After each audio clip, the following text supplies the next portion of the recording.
నారా భువనేశ్వర్ గారు నిర్వహించిన NTR trust musical నైట్‌కు ఆంధ్రప్రదేశ్ డిప్యూటీ సీఎం పవన్ కళ్యాణ్ గారు చీఫ్ గెస్ట్‌గా అయితే వెళ్ళడం జరిగింది. ఈ ట్రస్ట్ ద్వారా వచ్చిన విరాళాలను తలసేమియా ఎవరైతే బాధితులు ఉన్నారో వాళ్ళకైతే ఉపయోగించాలని వాళ్ళు నిర్వహించినట్లు తెలుస్తూ ఉంది.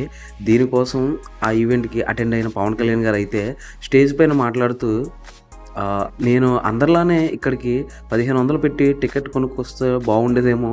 కాకపోతే మీరు చీఫ్ గెస్ట్‌గా పిలవడం వల్ల ఆ టికెట్ కొనుక్కోకుండా రావాల్సొచ్చింది. దానికి నేను కొంచెం గిల్టీగా ఫీల్ అవుతున్నాను అని చెబుతూ ఆయన దానికోసం నేను నా వంతుగా కొంచెం డబ్బులకి ఇప్పుడు ఇబ్బందిగా ఉంది. అందువల్ల ఒక 50,00,000 మాత్రమే విరాళంగా అయితే ఇద్దామనుకుంటున్నానని చెప్పేసి ఆయన అదే స్టేజ్ పైన ప్రకటించడం జరిగింది. ఒక్కసారిగా ప్రాంగణం మొత్తం హోరెత్తిపోయింది. ఎందుకంటే పవన్ కళ్యాణ్ గారు ఇలాంటి విరాళాలు ఇవ్వడం, దానాలు చేయడం కొత్తేమీ కాదు. ఎప్పటికప్పుడు అలా చేస్తూనే ఉంటారు. చనిపోయిన కౌలు రైతులకు మొత్తం అందరికీ ఒక 30,00,00,000 విరాళాన్ని అయితే ఆయన ప్రకటించడం, ఆల్రెడీ వాళ్ళకి అందించడం కూడా జరిగింది. అలానే ఇలాంటి ఎన్నో గుప్తదానాలు కూడా పవన్ కళ్యాణ్ గారు చేయడం కూడా మనందరికీ తెలిసిందే.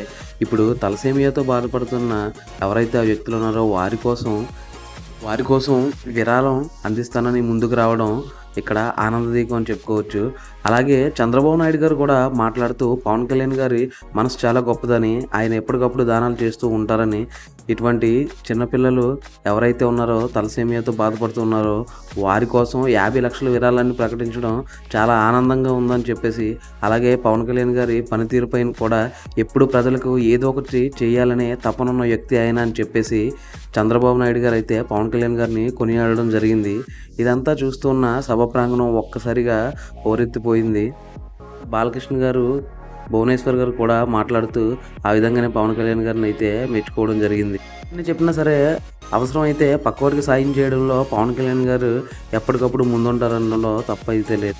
విషయం ద్వారా మరొక్కసారి పవన్ కళ్యాణ్ గారు ఎప్పుడు దానాలు చేస్తూనే ఉంటారని నిరూపించుకోవడం.